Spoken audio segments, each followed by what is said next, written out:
أعوذ بالله من الشيطان الرجيم. بسم الله الرحمن الرحيم. تبارك الذي بيده الملك وهو على كل شيء قدير، الذي خلق الموت والحياة ليبلوكم أيكم أحسن عملا، وهو العزيز الغفور، الذي خلق 7 سماوات طباقا،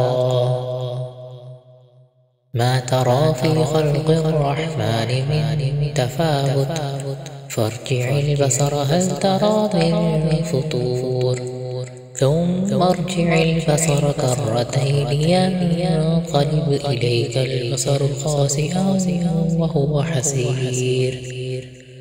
ولقد زينا السماء الدنيا بمصابيح وجعلناها رجوما للشياطين وأعتدنا لهم عذاب السعير. وللذين كفروا بربهم عذاب جهنم وبئس المصير.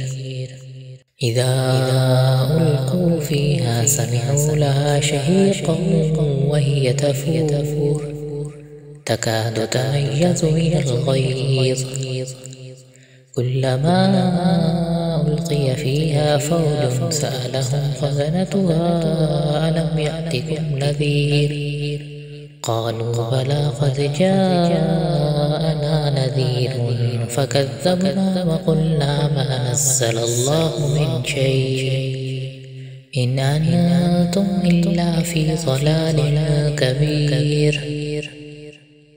وقالوا لو كنا نسمع أو نعقل ما كنا في أصحاب السعير، فاعترفوا بذنبهم فسحقا لأصحاب السعير.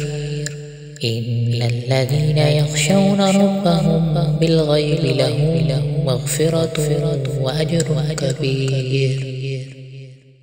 وأسروا قولكم أو اجهروا به إنه عليم بذات الصدور. ألا يعلم من خلق وهو اللطيف الخبير.